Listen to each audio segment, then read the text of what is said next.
فيلمنا بيبدأ مع كان ولد صغير بيتربى وبيكبر مع الفيل بتاعه، والفيل ده بالنسبة له زي الإنسان والبطاطس كده، حاجة لازم تبقى مع بعضها. المهم الفيل ده اتجوز واحدة بنت حلال كده وما شاء الله خلفه، وجابوا فيل صغير وكان فضل يلعب معاه ويربيه زي ما أبوه كان بيربيه كوتي كوتي. وفي يوم من الأيام بيدخل الغابة مجموعة صيادين وكانوا عاوزين يخطفوا الفيل الصغير، لكن أمه جت بسرعة عشان تلحقه، بس للأسف بتتصاب وبتموت. ودي طبعا حاجة زعلت كان جدا، اللي قرر يتدرب ويتعلم فنون القتالية عشان يدافع عنهم. وبعدها الحاكم بيعمل مهرجان كبير عشان ابنه شان، وهناك هيكشفوا على الحيوانات وهيقدموا لهم الرعاية الطبية. وكان بيروح والحاج ابو كان بيروح ومعاهم الفيلة بتاعتهم، والحاج بيدخل عشان يكشفوا على الفيل، وكان عمال يدلع في الفيل التاني وجاب له جرس هدية كده. وبعدين بتيجي شوية اطفال وتبدأ ترخم على الفيل الصغير، لكن هو بيكون اهيف منهم بكتير. وبعدين نرجع للحاج ابو كان، والراجل اللي معاه ده بيقول له كل حاجة تمام بس تعالى استلم الفيل بتاعك بكرة، وبينادي على واحد من العمال عشان يستلم الفيل. وبنكتشف ان ده كان واحد من الصيادين اللي قتلوا مراته، ولما الفيل بيشوفه بيتضايق جدا، والحاج ابو كان رافض انهم ياخدوا الفيل منه. فالعمال بتهجم عليه وواحد منهم بيضربه بالنار، والفيل بيهيج عليهم ويطلع يجري وراهم والدنيا كلها بتتقلب. وبعدين العصابه بتيجي وبيخطفوا الفيل الصغير، ولما الفيل بيشوفهم وهم واخدين ابنه بيجروا وراهم. في الوقت ده بيوصل كان عشان يشوف ابوه وهو مضروب بالنار، بس بيكون لسه عايش وبيقول له انقذ الفيلة يا كان، وفعلا بيجري عشان ينقذهم. لكن العصابه قدروا يخطفوا الفيل الصغير وابوه وهربوا من المهرجان كله. فكان بيعرف مكانهم وبيهجم عليهم، وبتبدا بينهم خناقه كبيره، واللي بيجي قدامه بياخد اللي فيه النصيب، لحد ما بيلاقي شان وبيساله على مكان الفيل. فشان بيدوله صوره ليه مع واحد صاحبه، وبيقول له ان الفيله في سيدني مع واحد اسمه جوني، ولكن كان مش بيثق فيه وبياخده معاه. وبتبدا مطارده بينه وبين رجاله شان، مراكب ماشي، طيارات ماشي، تفجير وتدمير برضه ماشي. وفي النهايه شان بينط من المركب وكان بيخلص على العصابه اللي بتطارده وبيهرب. وبعدها بنروح لسيدني ومعانا ضابط الشرطه ده اللي بيكون اسمه مارك، وكان عامل لقاء تلفزيوني بيوريهم قد ايه هو ظابط جامد ومحبوب. وفجأة بيجي لهم بلاغ بعملية سرقة على سوبر ماركت، ومارك بيقرر يتدخل عشان يتفاوض مع المجرم. وهنا بنشوف اجمد تنكر في الدنيا، ما عرفتكش انا كده. مارك اول ما بيشوفه بيعرفه وبيقبض عليه، وبيكون شاب صغير وكان عاوز يسرق عشان يصرف على اسرته. فمارك قرر ان هو يخليه يهرب. وبعدين بنروح لاجتماع اكبر عصابة في سيدني، وبنشوف روز وهي بتحاول تقنع عمها يسلمها ادارة العصابة، بس عمها قال لها يلا يا شاطرة من هنا، ودي حاجة زعلتها جدا. واخيرا كان بيوصل سيدني وبيركب تاكسي، وبنشوف الشرطة وهي بتطاردهم، والسواق كان بيحاول يهرب منهم لكن في النهاية بيقدروا يحاصروه. وبينزل من العربية وبيمسك كان رهينة، وبنعرف انه مجرم ومطلوب القبض عليه. بس رهينة على مين؟ ده كان وكان. وفجأة بيظهر المحقق شيف وبيضرب عليهم نار وبيقتل المجرم، وكان بيشوف الدنيا مش امان فبيهرب. ولما مارك سأل المحقق انت ضربت نار على الرهينة ليه؟ قال له ان هو كمان مجرم ولازم تقبضوا عليه. وفعلا بيبدأوا يطاردوا كان، وفي النهاية المحقق شيف بيقدر يوصل له، بس لسه هيقتله بيكون مارك وصل هو كمان وبيقبض عليه. ومن هنا مارك بيبدأ يشك ان في حاجة غلط بتحصل، ولكن كان مظلوم وملوش اي علاقة بالمجرم اللي اتقتل. وهم في طريقهم للقسم مارك بيقابل بنت شغالة في مطعم تايلاندي، والغريبة اننا بنشوف جوني خارج من نفس المطعم. اوبا، فكان بقى ايه بيتعصب جدا وبيطلب منهم يقبضوا على جوني، ولما بيرفضوا بيضربهم وبيهرب. وبيكون جوني راح عشان يقابل بنت اسمها يويا، وكان بيوصل له، ولما سألوا على الفيل بتاعه ضربوه. ويويا قالت له بلاش تورط نفسك معاهم، دي ناس خطر جدا. لكن كان ما بيهموش وبيرجع عشان ياخد حقه، وبيضرب رجالة جوني وبياخد واحد منهم رهينة عشان يعرفوا مكان جوني. ولما بيوصل لجوني بيشوفه وهو بيخلص صفقة بودرة، ودخلت كان دي بوظت كل حاجة، ودي حاجة زعلت جوني جدا. فطلب من رجالته تقتل كان. مش بس كده، ده بعت له رجالته كلها، وبتبدأ خناقة أكبر من اللي فاتت بكتير. بس كان مش فارق معاه حد، اللي بيجي قدامه بيعمل معاه الصح. وفي النهاية كان بيقدر يتغلب عليهم كلهم، وبيتعب جدا وبينام في الشارع. ويويا وهي ماشية بتشوفه وبتاخده معاها للبيت. وبعدها بنرجع لمارك مرة تانية اللي رئيس اسم الشرطة بيهزقه عشان كان هرب منه، وبيقول له المهمة الجديدة بتاعتكم هي حراسة النائب العام. ومن هنا مارك بيروح للطب الشرعي عشان يعرف ايه هي حكاية كان بالتحديد، وبيشوف جثة المجرم اللي كان واخد كان رهينة. وبنشوف وسط الأدلة الأوراق بتاعت كان، وبيكون فيها صورة شان مع جوني. فبياخد الصورة وبنرجع لروز مرة تانية، وبنعرف ان جوني واحد من رجالتها وكانت بتهزقه عشان الصفقة اللي باظت. وفي الوقت ده واحدة من الجيران بتشوف يويا وهي بتدخل كان للشقة بتاعتها، وبتتفاجئ بصورة كان في التلفزيون، وبيطلبوا اي معلومات عنه لانه متورط في الجرائم اللي كانت بتحصل في الفترة الأخيرة. ويويا لسه هترجع الشقة عشان تحذر كان، فبتلاقي الشرطة سبقتها على هناك، لكن كان بيشوفهم وبيهرب. وبيوصل الضابط ماركو مع المساعد بتاعه عشان يحرسوا النائب العام، وبنشوف النائب العام وهو عامل حفلة كلها حاجات عيب يعني خالص. وبعدين بتظهر يويا اللي ابتدت وقدرت تقرب من النائب العام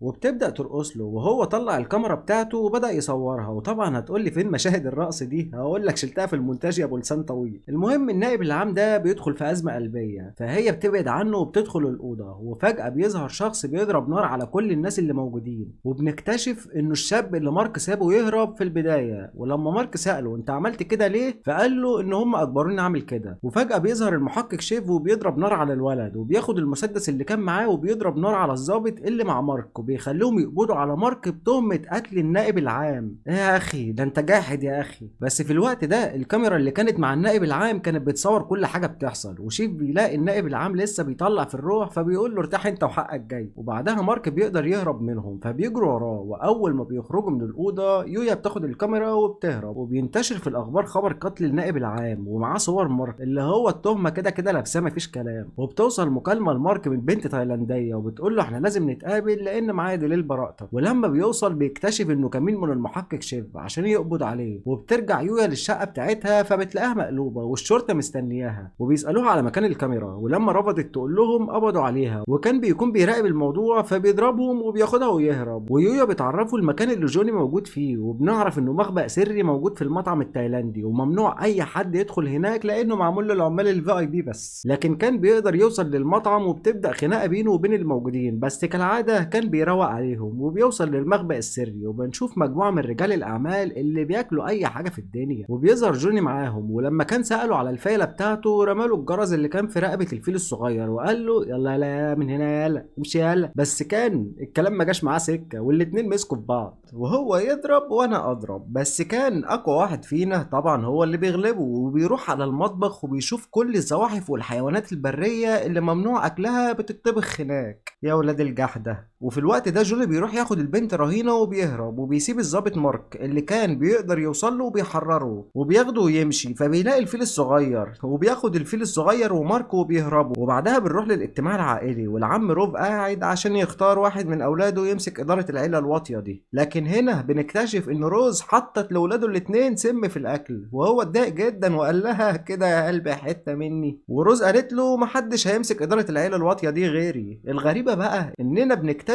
ان المحقق شيف يبقى حبيب روز.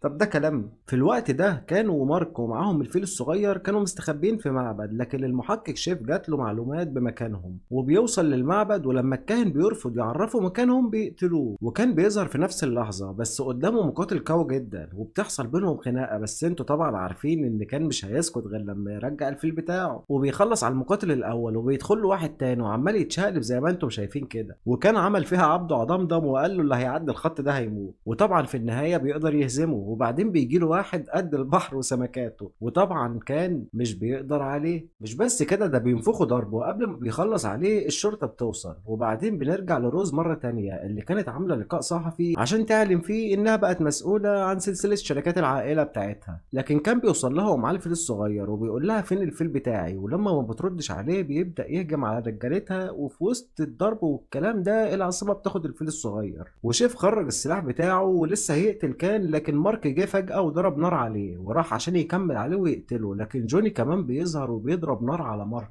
ومارك عشان يحمي نفسه بياخد شيف رهينه. فجوني قال له انت فاكرني كده هخاف يعني، وراح قتل شيف. انا مش فاهم العصابه اللي عماله كلها تقتل في بعض دي. بعد كده كان بيروح للقاعه اللي موجود فيها روز، والمساعد بتاعها بيقول له انت لو بتسال على الفيل بتاعك فاحنا قتلناه، ومن الاخر كده اللي عندك اعمله. وبيوري له الفيل بتاعه وهو هيكل عظمي وملبسينه دهب عشان يبقى رمز للامبراطوريه الجديده بتاعه روز. فكان يسكت مسكتش، مسك في كل اللي موجودين، ورجاله روز اتكتروا عليه وضربوه. في الوقت ده كان بينهار جدا وبيزعل على الفيل بتاعه وبيفتكر كل حاجه بينهم. وبعدين بيرجع لعقله من جديد، وبتبدا العركه ما بينهم، والعجله بدات تدور عركه في عركه. بقيت مشهور دخل عليه يجي بتاع 60 70 راجل، بس هو كان واقف اسد شهم راجل جاحد اللي بيجي قدامه بيركبوا الزحليقه وبيخلص عليهم كلهم. وبعدين بيجي له الراجل اللي قد البحر وسمكاته اللي ضربه من شويه، وكان طبعا اول ما شافه الدم جري في عروقه وراح جاري عليه وطالع فوقه ودين على دماغه ودين كفايه كفايه. وفضل يحاول بكل قوته انه يتغلب عليه، ولسه كان هيخلص عليه قامت روز مطلعه الكرباج بتاعها وادت له واحده سوبليكس، راح مرمي على الارض. هو يا دوبك اترمى على الارض من هنا، راح مساعد روز جاي من هنا ومعاه شويه ديناصورات، وما اكتفوش ان هم ضربوه وموتوا الفيل بتاعه، لا ده كمان جابوا الفيل الصغير وفضلوا يعذبوا فيه قدامه وبيمسكوا كانوا بيحدفوه على عظم الفيل. فهو بيجيله فكره انه يحاربهم بالعظم ده، وبيلف عظمتين على ايده وبينزل يلطش فيهم وبيفضل يضرب فيهم، بس بيلاقي ان الضرب ده مش بيحوق فيهم ومش جايب نتيجه. فقال لك بس انا هجيب من الاخر، وقام جاي مقطع الاوتار بتاعتهم كلهم، واتخن واحد فيهم بيترمي قدامه. وروز شافت الوضع رايح في داهيه، راحت ساحبه الكرباج بتاعها، بس كان عكش الكرباج منها وقال لها اللي اتلسع من الشوربه ينفخ في الزبادي. راحت قايله له طب طريق السلامه انت بقى، وطلعت تجري ولسه هتركب الطياره بتاعتها وتهرب، كان قام مديها كتف قانوني وقعها على الارض هي والمساعد بتاعها. بس روز مش سهله برضه، قامت ادت له كشاف عمته وركبت الطياره تاني، بس برضه كان بيلحقها وبيطير من فوق العماره وبياخد روز من الطياره واحده. ايه يا سلام يا سلام. واخيرا بتوصل الشرطه وهي بتبقى معاهم، ورئيس اسم الشرطه بيعرف مارك ان هي ادتهم الكاميرا اللي عليها دليل براءته، وبيقدروا يحرروا البنت اللي كانوا واخدينها رهينه. وبعد كل ده بنكتشف ان كان لسه عايش وخد الفيل بتاعه ورجعوا لبلدهم مره تانيه. يا الحمد لله على السلامه يا غالي، فرحت لك والله.